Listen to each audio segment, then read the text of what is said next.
Hi everybody. I'm gonna give you my spoiler review on the Obi-Wan Kenobi series. I'm not gonna break down everything in it. I just kind of want to really be kind of hit my points that I want to make. I'm going to break it down like the things I like, things I didn't like. I'm not gonna go down everything that happened in the show. So, um, just getting on the way. This is Obi-Wan Kenobi, one of my favorite characters. I've been looking forward to the show for a long time. I was looking forward to it way back when and Solo came out and the Obi-Wan movie was also rumored. So I needless to say I had a lot of expectations for this show. And overall I enjoyed the show, but I don't think by any means it was perfect. There's a lot of things I wish they would have done differently. Um, but that being said, there was uh, a lot of neat things that they did do. When the show starts off, we get a flashback of Order 66, and anything in the prequel era, specifically Order 66, is really, really cool. Um, it was something I wish they would have kept in Revenge of the Sith, but they cut it, I think, for time. But in the Revenge of the Sith, they had Anakin kind of walking through the temple and leaving, and in the background you see the clones kind of shooting up the place, and we get that in this. But it starts off on a group of children training with the master, and she has to fend off the clones until she inevitably dies, and the kids, try to get away. And among those kids is the new character Reba, who is written this for this story, and she would go on to be an Inquisitor later on. Um, and I'll touch on her again a little bit. Uh, right at the bat, when we were in 10 years from Revenge of the Sith, Obi-Wan is in a very he's in a very kind of poor state of mind. He's really, I think, down on himself. He he's having uh, bad dreams. He's having nightmares and memories of the past, of Padme dying, of you know of failing Anakin and fighting Anakin burning up in the lava and Mustafar. And he's traumatized. He's got post traumatic stress disorder from it. And when he wakes up, he's reaching out to Qui Gon, uh, and Qui Gon doesn't answer, not right away. But yep, spoilers. We'll see him later. Um, but I'm really glad that they did that because that's something I wanted to see. I wanted to see Obi Wan kind of in a bad way, and we get that. And also we get Jimmy Smits back as Bail Organa, and he and Bail Organa is, as we know, is the adopted father of Leia, and they're basically the catalyst of Leia getting kidnapped and Organa going to Obi-Wan to ask for help. And I really and we early on we kind of get a sense of who Leia is. Um, she, she's uh, I like she has some. She's got that kind of strong will, like free spirit, and it's kind of like that trope of like like the princess that doesn't want to be a princess. She doesn't wanna she doesn't want the responsibilities of leadership at it from and at a young age, and but because of her family's position, they go to they go to an event where her cousin is there, and her cousin makes a comment about how she doesn't have to uh, be like be so kind to droids because they're a lower life form, and she's sassy and says, "Oh, well, I guess I don't have to show you any manners." And I think that I like that in the character because it kind of shows that from New Hope, Leia was and like going back from like Leia was always kind of sassy, quick on the draw, quick wit, and kind of no nonsense and strong mind. She's very opinionated and she's not afraid. She's unapologetically unafraid of letting you know how she feels. So and I thought that I thought the actress that played Leia did a great job. And there's a scene after she, she kind of like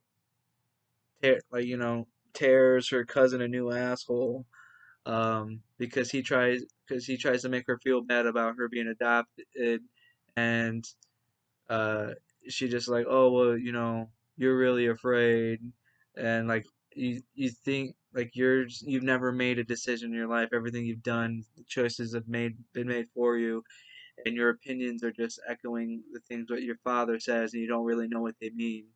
So there was some kind of I saw online there was some kind of debate whether that was her uh, kind of reading like using the force to kind of uh, sense his thoughts or his mind, but I think she was just in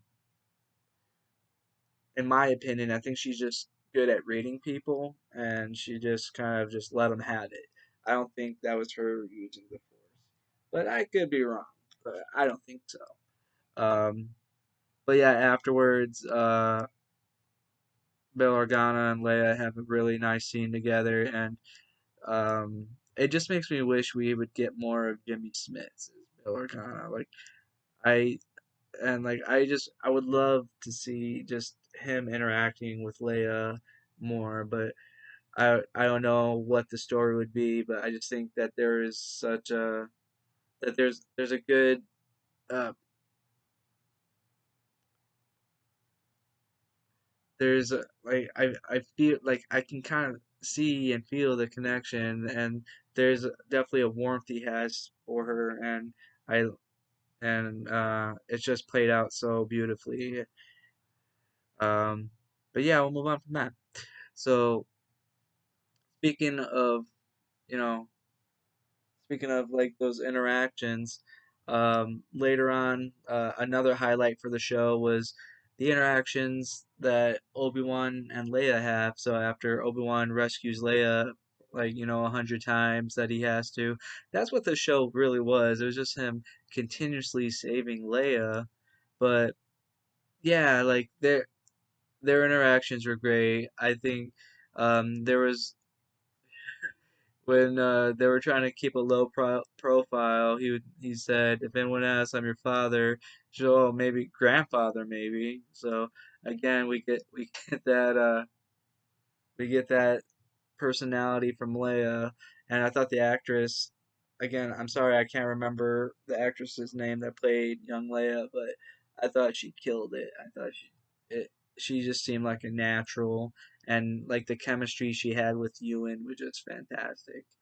Um, and then I really like the war moments too when he makes the all these references like he periodically makes throughout the show about her mother Padme, about like how she reminds her of her mother without saying that she's her mother initially.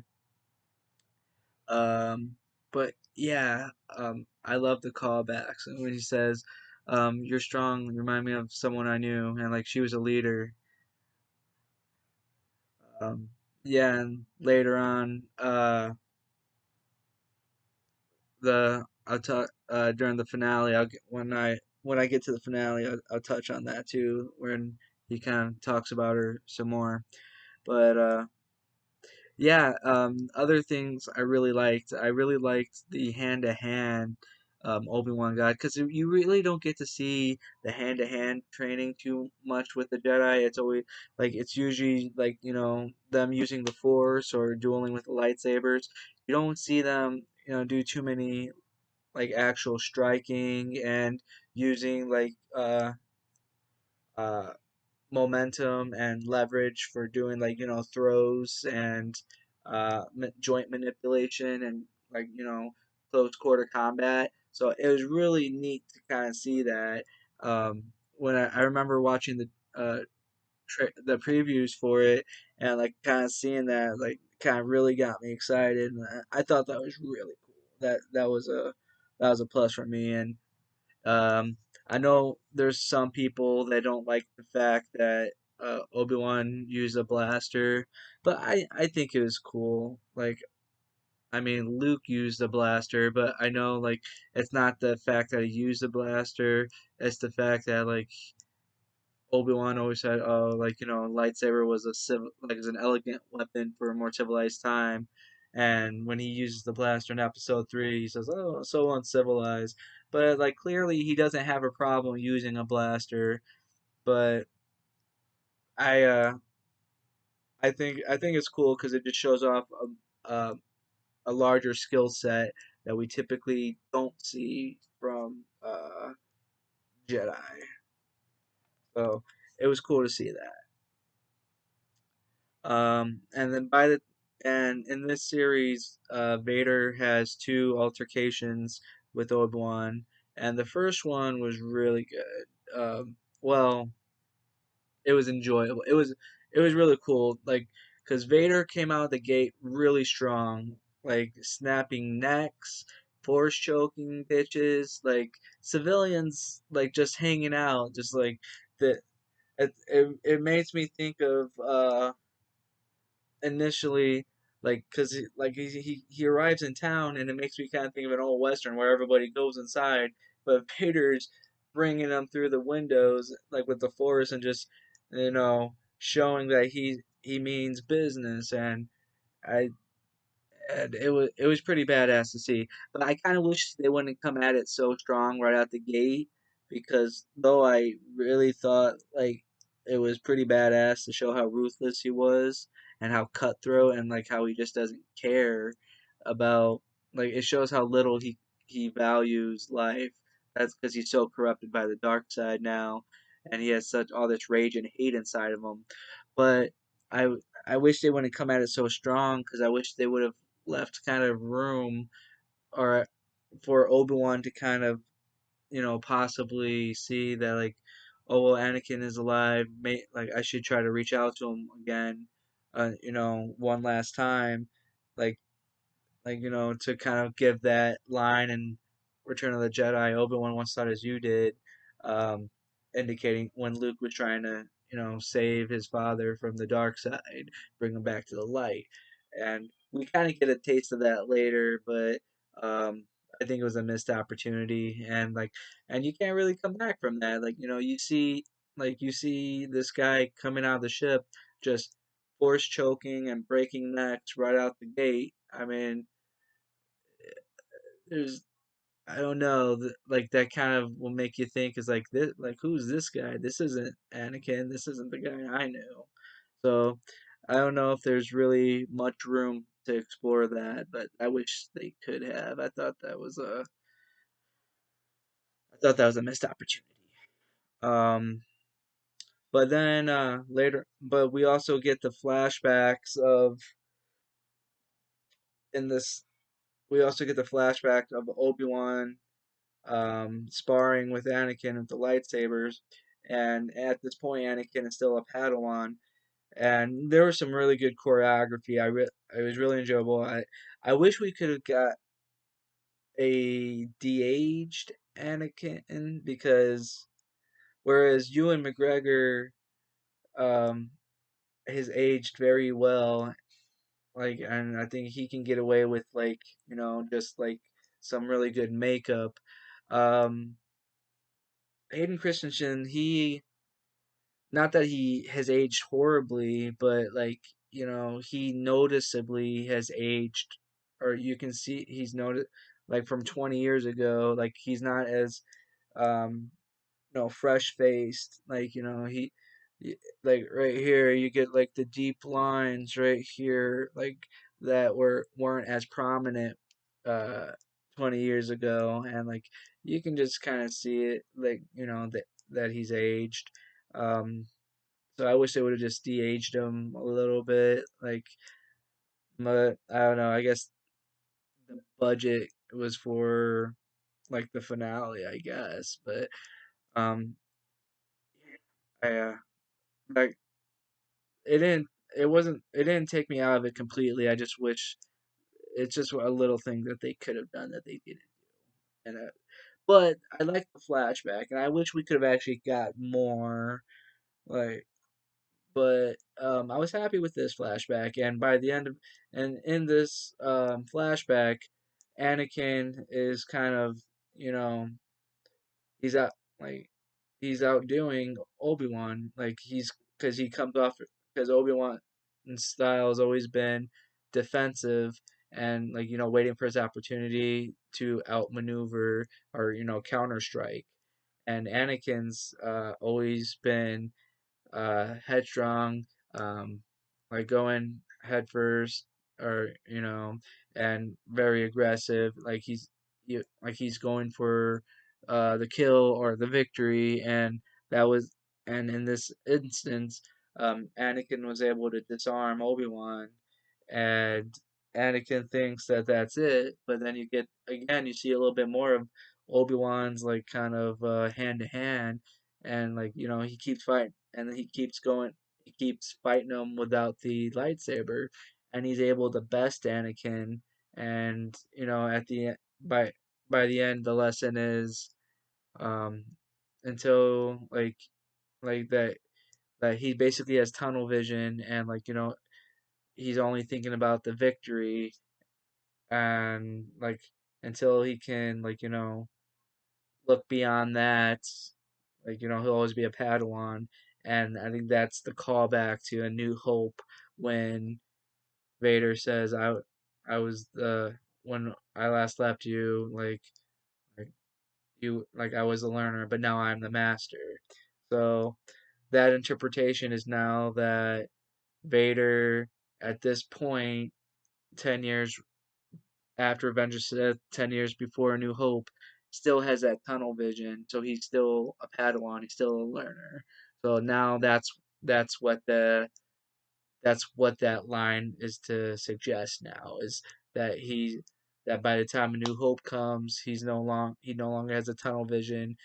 He's more composed. He's like he's more of a thinker. He's not just diving in like half cocked. He's he's more cerebral. He's more confident, and he takes his time, and like he plays things out. And I think, and if you read the Vader comics and things like that, you'll see that he learns to play the long game, because it's like as a Sith, you're constantly in a chess match with your master or your apprentice, and so by time New Hope comes, he's learned patience essentially. But anyways, leaving the flashback and back into the present of the show. He Obi-Wan's not ready for him. He runs off, and Vader just demolishes him. It almost feels like like something out of a horror movie. He's just stalking him. He's not running at him, and like I thought maybe like I probably would have expected him to, when he see like be blinded by rage, like and kind of come at him hard, but like no, he was taking his time, which is interesting because even though he's taking his time physically, like he's still thinking about just the kill. So there's a little bit of a, I won't say contradiction, but just like um it's almost like he's trying, like even though he seems composed, his mind is just on the kill and not necessarily kind of, you know, thinking straight about anything else. So, and well, I'll come back later. But that was great. I really like that. Um, and the other thing I really liked was the fight that Vader would have with Reva later on, and I think everything with Vader is just so good. Like The only thing that really bugged me about Vader is like like uh he almost seemed incompetent, or anything he should have thought of, like Reva thought of it first. Like Reva um exploiting Obi-Wan's relationship with Organa to kind of, smoke him out by kidnapping Organa's daughter. Um and then like Reva putting a tracer on Lola, Leia's droid, and like which Vader would do later on, and uh to track the Millennium Falcon and New Hope when they let them escape. They were actually tracking them. So it's almost like anything. It almost felt like anything Vader should have known or could have done, or Reva did it first. Um, and yeah, this is what it kind of came off like until like the fight, because when it's revealed that Reva was just playing the long game to get revenge on Vader, that Vader knew she was the youngling the entire time and was just kind of biding his time, waiting for her to kind of make her move. But he just owns her. She doesn't land a strike on him or anything. And I thought it was so badass, like, because he didn't even take out his lightsaber. He was just like, you know, he was just dodging, evading, and then using the force and pushing her away until he disarmed her, and then, you know, took half of her took half of her Inquisitor lightsaber and gave her the other half, where he did finally duel with her and then fucking owns her again. She just couldn't stand a chance, and then yeah, and and we get into something I didn't like, is that she gets stabbed. Vader stabs her in the gut, and this goes back to me feeling like Vader's incompetent because he stabs her in the gut and she doesn't die. He leaves without finishing her off, even though she survived a, a a stomach uh, impalement with the lightsaber as a youngling, which doesn't make sense. It blows my mind that she survived that from Anakin. Because when you're a child, because like she's a child, and like if the lightsaber like is like my fist right here, like in my like body, my abdomen, that takes up a lot. And then if you think like a smaller child, it takes up even more of their like anatomy, and it's like, and I don't like the idea that like they try to explain it because the Inquisitor, who who they try to mislead as being dead, even though we all knew he wasn't because he's in Rebels, would try to say, oh well, hate is a strong, like revenge is a strong tool to survive. And I was like, that's stupid because they did that for Darth Maul, but when Darth Maul was cut in half in Clone Wars, and I was kind of like, cynical about it for that, even though I enjoyed the content that followed. I was like, I don't know, he's cut in half, and then later on he gets just stabbed and survives that. And then you expect me to believe that this child has that much hate inside of her, even though she's on the light side, like, and she's a child, and she's gonna be able to survive a like a lightsaber to the gut. I didn't like it. That really didn't land with me very much at all.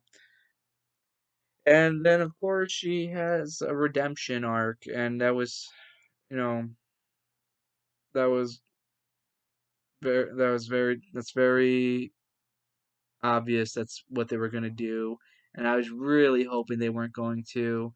But like the only and but I said that if it would, the only way I'd be okay with it is if she died, and not died like sacrificing herself nobly. I didn't want her to go out like that. I would want her to think she's gonna get away with it, and then she senses a presence, and then she turns around, the Grand Inquisitor just stabs her. So I don't know. I thought that it was the Reva character had potential, but the execution was just so poorly done. But Moses Ingram, the actress, did a great job. I don't want to take anything away from her performance. Her performance was great. I just, it was just the writing was uh less than stellar. But yeah, so yeah. And and just a random thought, because I really didn't feel behind the Reva character at all. I I wasn't rooting for her one bit. Um, she was doing all these horrible things. She was killing Jedi to kill Vader, who killed Jedi, and she was willing to hurt innocent people to do it. Yet she was not. Yeah, she's still supposed to be redeemable and likable. Um, I, I like the thing is like when that happens with Vader, and like it was the love of his son that redeemed him, and he died. He still died. And then, regardless on your opinion on the sequels, Ben Solo, Kylo Ren, even though he had redemption, he still died. And then, but now we have Reva's redemption that I didn't want to see. I don't care. I didn't care about the character. I'm sorry. Like, it just wasn't flushed out well, and I didn't. I didn't think she was a likable character, and I guess that's why when she doesn't kill Luke, which is so stupid that they even did that. That she didn't kill him, not because she, saw herself in him about to kill a child, and she's like, "Am I becoming him?" So I guess we're to believe at this point she's never killed a child, and that was a line that she wouldn't cross. But I guess fine, but she still should have died. She should have at least died from her wounds. I don't like that she lived. I don't. I think that was a bad choice. But I guess it's for potential future use of her character. Like like if they're gonna have another season of Obi-Wan, or if they're gonna use her in Andor or something, or Ahsoka. But I don't know. I'm sure there are people that enjoy the character, I'm sure. Um, but I don't know any of them. But again, the actress Moses Ingram did a great job. I just think that you know it wasn't a good character. It wasn't like it had potential, but they just you know bad writing, bad storytelling. Um, Now just real quick to address some of the you know continuity stuff. I know a lot of people were upset about Leia knowing Obi-Wan is both Obi-Wan and Ben. But in A New Hope, she knows them both as Obi-Wan and Ben. And a lot of people say like that it breaks canon because like she should have made the message more personalized. But like in my mind, like that's official business. She's asking help from Obi-Wan on behalf of her father. And Obi-Wan even says in the finale, if you need me again, call on me. And then in Rogue One, um, Bill Organa, like he's asked, like maybe like we can get help from that old friend of yours, like, and he's like, but who can we trust to deliver the message? And and then he picks Leia, and so I think this is kind of a formal request. So I think she's kind of appealing to his relationship with Organa and not her. I think so. That's how I can justify that. But later, when Luke goes to break Leia out of her cell, he says, "I'm here with Ben Kenobi," even though in the message he says Obi-Wan. But she gets excited. She's like, "Ben Kenobi, where?"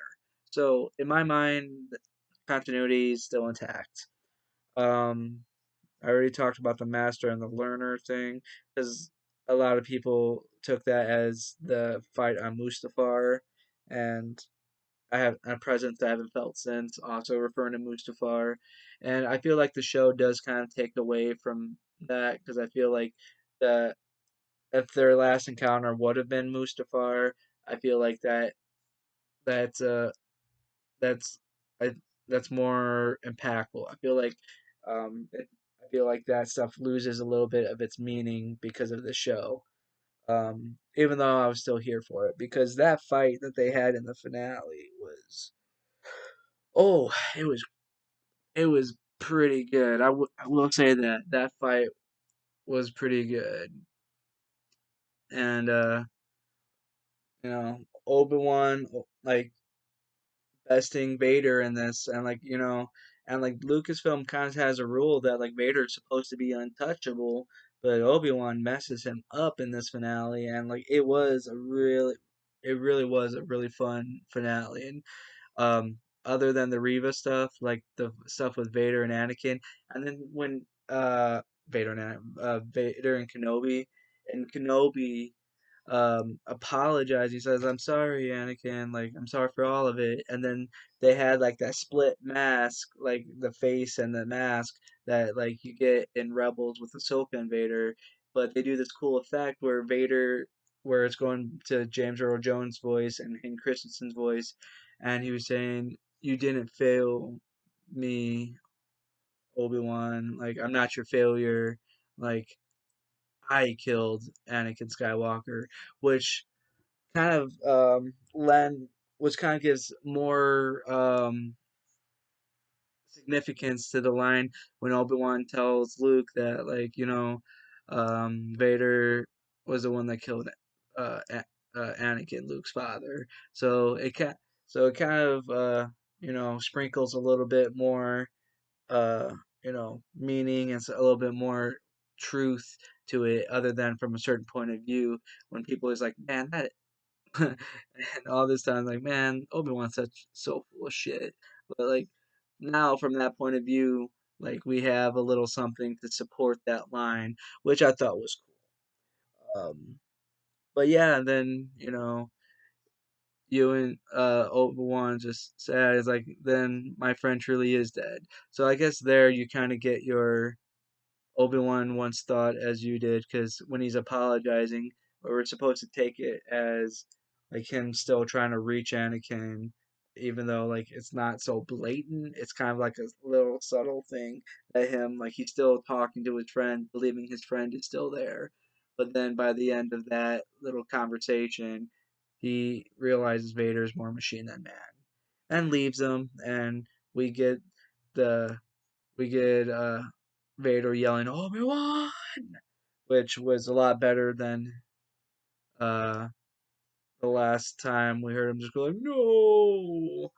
And I don't know, it's on par with Sam Witwer's Darth Maul going I got no man, but it was fun. And then we got Qui-Gon later. It's like Obi-Wan's like, I was beginning to wonder if you'd show up. And he's like, you weren't ready to see.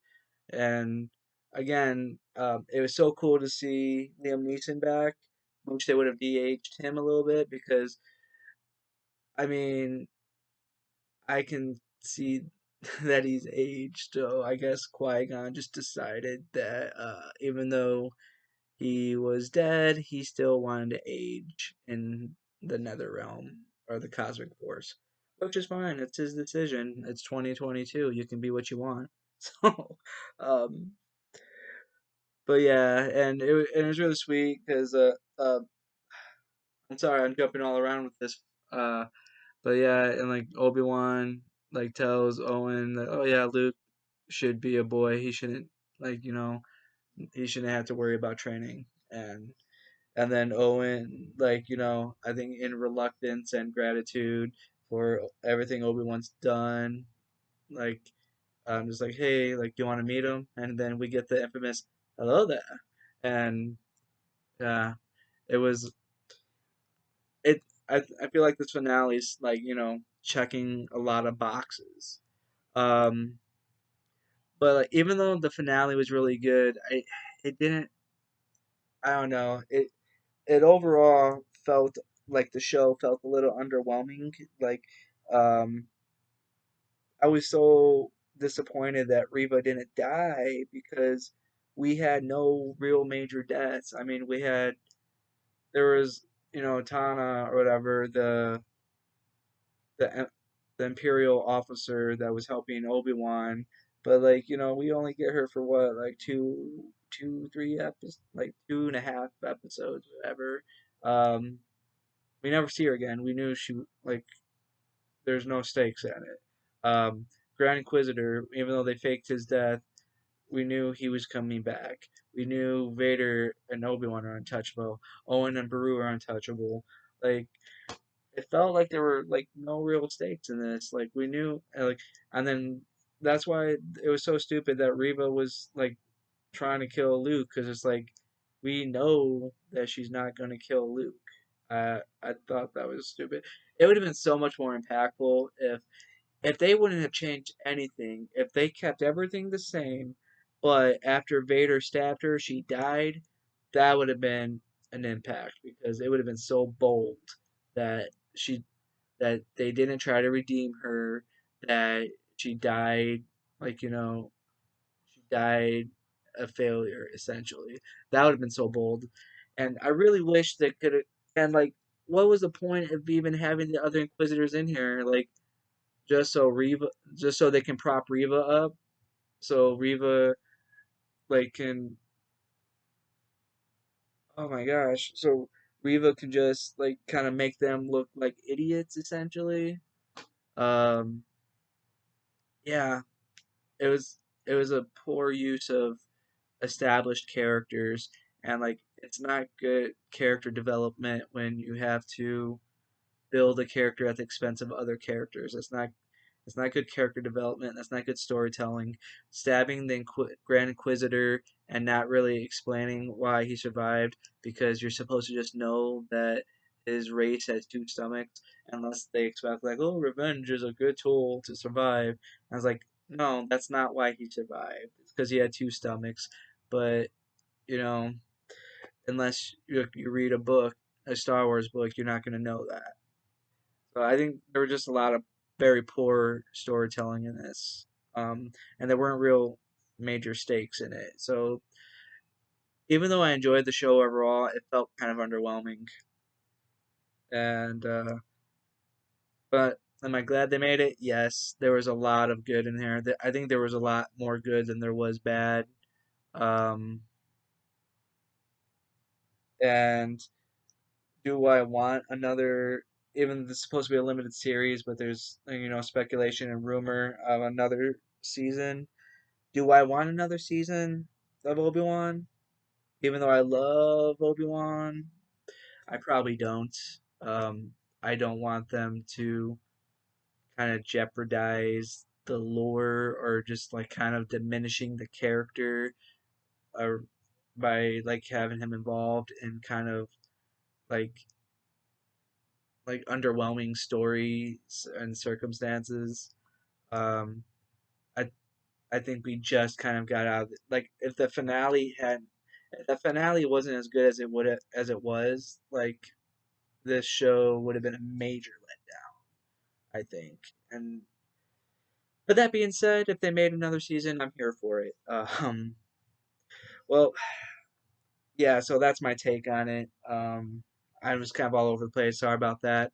It's my first video, and I just kind of did it straight through, unfiltered, like uh, no editing or anything, just kind of like talking my way through it. So I guess I'm going to have to rethink how I do these videos going forward. But yeah, this is my first video. If you made it this far, I know we're going 40 minutes. Thanks for sticking around. Um, I want to do another video here soon. Um, my next video I want to do is on what I would like to see if they do another Obi-Wan series. That's going to be my next video. Um, so just kind of stay tuned with that. So if you watch this video, please like and subscribe and share. Do that stuff. I'm just starting out, so help a brother out. That being said, I'm gonna cut the video here. May the force be with you.